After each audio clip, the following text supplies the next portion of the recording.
اعوذ باللہ من الشیطان الرجیم، بسم اللہ الرحمن الرحیم۔ لاکھوں کروڑوں درود نبی پاک صلی اللہ علیہ وآلہ وسلم کی ذات مبارک پر۔ ناظرین اکرام، اشرف آسمی ایڈوکیٹ آپ کی خدمت میں حاضر۔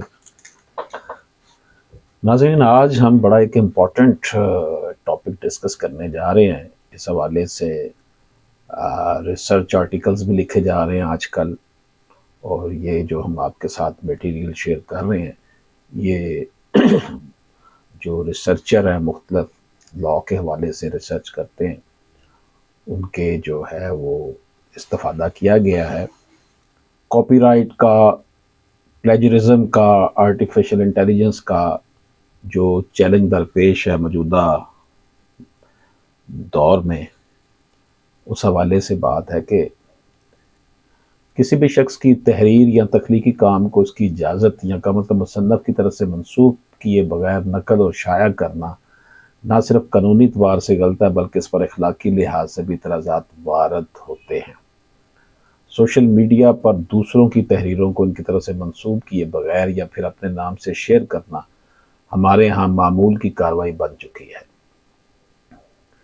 ناظرین کرام، کاپی رائٹ کے قوانین کا اطلاق ہر اس تخلیقی شے پر ہوتا ہے جسے ادبی، ڈرامائی،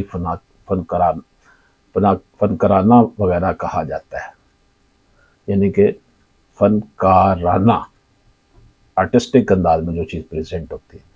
حتیٰ کہ کمپیوٹر پروگرامز بھی کاپی رائٹ کے قوانین کے تحت قانونی تحفظ کے دائرہ کار میں آتے ہیں۔ ناظرین کرام، کسی بھی کام کے کاپی رائٹ کے دائرہ کار میں آنے کے لیے یہ شرط نہیں ہے کہ وہ کام بہت خاص معیار کا حامل ہے یا نہیں۔ معیار کی بجائے کام کی اصلیت اہم ہے، اور اس کے لیے بھی بس اتنا ہی کافی ہے کہ کام کو تخلیق کرنے والے شخص نے اس پر اپنا کچھ ذہن، سرمایہ یا ٹائم صرف کیا ہے۔ ناظرین کرام، ایسا بھی ہو سکتا ہے کہ ہمیں کسی کا کوئی کام، کوئی تحریر بالکل فضول لگے، مگر یہ تحریر اگر لکھنے والے کا اپنے الفاظ میں اظہار ہے تو یہ کاپی رائٹ کے زمرے میں آتا ہے۔ ناظرین کرام، اگر ہم پہلے سے دستیاب ڈیٹا، مثلا ٹیلی فون ڈائریکٹری کو لے کر اسے کسی نئے فارورڈ میں ڈھال کر مفید ڈیٹا بیس بنا دیتے ہیں تو اسے اس بات سے قطع نظر کہ ڈیٹا کی تخلیق آپ کا کام نہیں ہے، کاپی رائٹ کے تحت تحفظ جو ہے وہ دیا جائے گا۔ ناظرین کرام، کاپی رائٹ کا اطلاق خیال کی بجائے اظہار پر ہوتا ہے۔ اس فرق کو کاپی رائٹ کے قانون کی زبان میں آئیڈیا ایکسپریشن ڈیکٹومی کہا جاتا ہے۔ آئیڈیا ایکسپریشن ڈیکٹومی، اس کا سادہ الفاظ میں مطلب یہ ہے کہ کاپی رائٹ کے قوانین اسی وقت حرکت میں آتے ہیں جب کوئی شخص کسی دوسرے شخص کے اظہار، یعنی الفاظ و بیان کو محض کاپی کر لے اور خود اسے شائع کرنا شروع کر دے۔ ناظرین کرام، اگر کسی کتاب یا ناول کے مرکزی خیال کو پڑھ کر اسی مرکزی خیال کے ارد گرد خود ایک ناول لکھ دیتے ہیں تو یہ کاپی رائٹ کی قانون کی خلاف ورزی نہیں ہوگی۔ کسی کے خیال یا آئیڈیا کو چوری کرنا پلیجرزم کے زمرے میں تو آتا ہے، مگر محض کسی کے خیال کو استعمال کرنے سے کاپی رائٹ کی خلاف ورزی نہیں بنتی۔ کاپی رائٹ کی خلاف ورزی اس وقت بھی ہوتی ہے اگر ہم کسی شخص کے کام کو اس کے نام کے ساتھ مگر اس کی منظوری کے بغیر شائع کرنا شروع کرتے ہیں۔ ناظرین کرام، کاپی رائٹ کے قوانین کا بڑا حصہ مصنفین و حقوق کی ملکیت رکھنے والے افراد و اداروں کے معاشی مفادات کے تحفظ سے متعلق ہے۔ پس کاپی رائٹ کے قانون کے تحت کوئی یہ کہہ کر جان نہیں چھڑوا سکتا کہ جس کام کو شائع کیا جا رہا ہے اس کے اصل مصنف یا ناشر کا نام و انتساب پوری طرح دیا گیا۔ اگر آپ کی طرف سے کسی بھی طریقے سے دوسروں کے کام بغیر اجازت شائع کیے جا رہے ہیں تو کاپی رائٹ کے تحت جو اس کا قانون ہے کارروائی ہو سکتی ہے۔ ناظرین کرام، جو پبلش کرنے کی ٹرم ہے اس کا مفہوم بھی وسیع تر ہے، اور اس میں روایتی معنوں میں شائع کرنا یعنی ہارڈ کاپی کے ساتھ ساتھ ڈیجیٹل ٹیکنالوجی کی وجہ سے کام کو دستیاب کرنا بھی شامل ہے۔ بس کسی کتاب کی ڈیجیٹل کاپی بنا کر اسے وسیع پیمانے پر پھیلانا کاپی رائٹ کی خلاف ورزی ہے۔ محدود تعداد میں ایسی کاپیاں تیار کرنے کا جواز موجود ہے کہ جن کا کام مقصد جو ہے منافع کمانا نہ ہو، جس سے کاپی رائٹ کے مالک کی جائز کاروباری توقعات کا استحصال نہ ہوتا ہو۔ ناظرین کرام، کاپی رائٹ کا حق انٹلیکچوئل پراپرٹی کی دیگر اقسام کی طرح ہمیشہ کے لیے نہیں قائم رہتا۔ کچھ جو ہے اس میں ایسی استثنائی صورتیں بھی ہیں۔ 50 سال تک قائم رہتا ہے۔ کاپی رائٹ جو ہے مصنف کے حقوق ہے مالک کی زندگی کے دوران اور اس کے بعد، یعنی کہ زندگی کے دوران تو رہتے ہیں لیکن جب وہ مر جاتا ہے اس کے 50 سال تک اس کے رائٹ اس کے پاس رہتے ہیں۔ اور اس کا مطلب یہ ہے کہ اگر ایک مصنف زندہ ہے تو اس کی زندگی کے دوران کاپی رائٹ کا حق باقی رہے گا، مصنف کی وفات کے بعد بھی یہ حق مصنف کے ترکہ کے طور پر 50 سال تک استعمال ہوتا رہے گا۔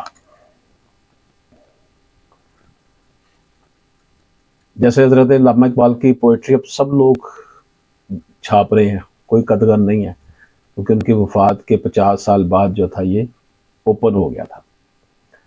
اس کے اوپر وہ مصنف کے کاپی رائٹ کے حق کے خاتمے کا یہ مطلب قطعی نہیں ہے کہ کوئی دوسرا شخص اب اس تحریر یا کام کو اپنی طرف منسوخ کر کے استعمال کر سکتا ہے۔ مصنف کا انتصاب کا حق کاپی رائٹ کے حق سے علیحدہ بھی وجود رکھتا ہے، جسے مورل رائٹ کہا جاتا ہے۔ اس بارے میں بھی ہم بات کریں گے۔ کاپی رائٹ کے حق کے خاتمے کا یہ مطلب ہے کہ مصنف کے نام کے ساتھ آپ بلا اجازت اور رائلٹی دیے بغیر آپ اس کام کو شائع کر سکتے ہیں۔ دوسری بات یہ کہ بعض اوقات مصنف کے کاپی رائٹ کو فروخت کر دیا جاتا ہے اور کاپی رائٹ کا حق کسی ناشر کے پاس ہوتا ہے، یعنی پبلشر کے پاس۔ کاپی رائٹ کی مدت ختم ہونے کے بعد بھی وہ ناشر اگر خاص ترتیب تمام ڈیزائن وغیرہ سے کسی کتاب کو شائع کرتا ہے تو اس کے متن کا کاپی رائٹ تو ختم ہو چکا ہے، مگر ناشر کا اپنا کاپی رائٹ اس ترتیب اور ڈیزائن وغیرہ کی وجہ سے وجود میں آ چکا ہوتا ہے۔ پاس ایسے کام کو شائع کرتے محتاط رہنے کی ضرورت ہے کہ صرف متن کا استعمال پبلک ڈومین میں ہے، نہ کہ ناشر کے اضافی حقوق بھی۔ ناظرین اکرام، کاپی رائٹ کے قانون کا دائرہ کار بہت وسیع ہے۔ یہ کسی مصنف کے بنیادی کام کے تحفظ کے ساتھ ساتھ اس کام کی بنیاد پر کیے جانے والے بہت سے دیگر کاموں کے تحفظ کا بھی احاطہ کرتا ہے۔ ناظرین اکرام، یہاں پر پلیجرزم یا سرقہ، کسی کی تحریر، خیال یا کام کو اپنا بنا کر پیش کرنا، اس عمل کو اخلاقی جرم مانا جاتا ہے، اور بعض اوقات پلیجرزم اور کاپی رائٹ کی خلاف ورزی ایک ہی عمل کے نتیجے میں وقوع پذیر ہوتے ہیں۔ اگر کسی مصنف کی تحریر کو کوئی شخص منوعاً نقل کر کے اپنے نام سے شائع کرتا ہے تو یہ پلیجرزم بھی ہے اور کاپی رائٹ کی خلاف ورزی بھی ہے۔ یعنی پاکستان میں اس وقت خاص طور پر یہ آپ نے دیکھا پلیجرزم کی بات کرتا ہوں، یہ جو ریسرچ ورک ہوتا ہے، تھیسز ہوتے ہیں، پاکستانی جامعات میں ایچ ایس سی کی طرف سے فراہم کردہ سافٹ ویئر کے ذریعے پلیجرزم کو چیک کرنے کے رجحان سے بھی بہت ساری خرابیاں پیدا ہو گئی ہیں۔ ایک تو یہ سمجھ لیا گیا کہ اس سافٹ ویئر میں پلیجرزم چیک کرنے کے لیے جو کم از کم شرح مثلا 19% مقرر کی ہے وہ قابل قبول ہے، اور پلیجرزم بس وہی ہوگا جو اس شرح سے زیادہ ہے۔ یہ غلط سوچ اور تصور ہے۔ پلیجرزم ایک غلط اور غیر اخلاقی کام ہے، چاہے اس کی شرح بہت کم ہی کیوں نہ۔ ناظرین کرام، یہ جو سافٹ ویئر ہے پلیجرزم چیک کرنے والا، سنگین نوعیت کے پلیجرزم یعنی آئیڈیا کی نقل کو تو پکڑ نہیں سکتا، سو اسے ہمارے ہاں سرے سے پلیجرزم سمجھا ہی نہیں جاتا۔ دیکھا یہ گیا ہے کہ جب کوئی استاد کسی مقالے میں موجود سرقہ کی نشاندہی کرتا ہے تو جواب میں یہ کہا جاتا ہے کہ اس کی ٹرینٹن کی رپورٹ تو 19% ہے، سے کم ہے، سو آپ کون ہوتے ہیں اسے پلیجرزم کہنے والے؟ یہ بالکل ہی جہالت پر مبنی توجیہ ہے جس کے بارے میں آگاہی کی ضرورت ہے۔ سوشل میڈیا اور آرٹیفیشل انٹیلیجنس کے دور میں پلیجرزم کا مسئلہ بہت زیادہ سنگینی سے سامنے آ رہا ہے۔ سوشل میڈیا پلیٹ فارمز پر یہ معمول کی بات بنتی جا رہی ہے کہ لوگ دوسروں کی تحریر یا گفتگو کو سن کر انہیں اپنی تحریر اور گفتگو کے ذریعے سے پیش کرتے ہوئے یہ ان کے اپنے خیالات ہیں۔ چیٹ جی پی ٹی اور اس قسم کے دوسرے ٹولز کے ساتھ دو مسائل جڑے ہوئے ہیں۔ لوگ ان کے استعمال سے معلومات حاصل کرتے ہیں اور پھر انہیں اپنا بنا کر پیش کرتے ہیں۔ اس سے بھی زیادہ سنجیدہ مسئلہ یہ کہ چیٹ جی پی ٹی کی طرح کے ٹولز خود بھی پلیجرزم کے بھرپور مرتکب ہو رہے ہیں۔ مختلف جگہوں پر موجود معلومات کو یہ ٹولز اس طرح پیش کر دیتے ہیں، اس سے بے تحاشا جو ہے وہ خلاف ورزیاں ہو رہی ہیں۔ ناظرین کرام، کاپی رائٹ کی بات جب ہم کرتے ہیں، کسی کے خیالات، کسی کے کام کو تحفظ دینے کے لیے، تو یہ ہر کسی کا رائٹ ہے کہ اس کو، اس کے تھاٹس کو، اس کے خیالات کو، اس کی پوئٹری کو، اس کے ناول کو، اس کی کتاب کو جو ہے تحفظ دیا جائے تاکہ کوئی اور اس کو نہ چھاپ نہ سکے اور اس کے معاشی جو حقوق ہیں اس پر ڈاکہ نہ ڈال سکے۔ بہرحال یہ ایک آپ کے سامنے ہم نے اس حوالے سے مواد پیش کیا جو کہ پاکستان کی مختلف یونیورسٹیز کے جو ریسرچ جرنل ہیں وہاں سے ہم نے ان کو جو ہے وہ کمپائل کیا تھا اپنے ناظرین کے لیے۔ اجازت دیجیے، اللہ حافظ۔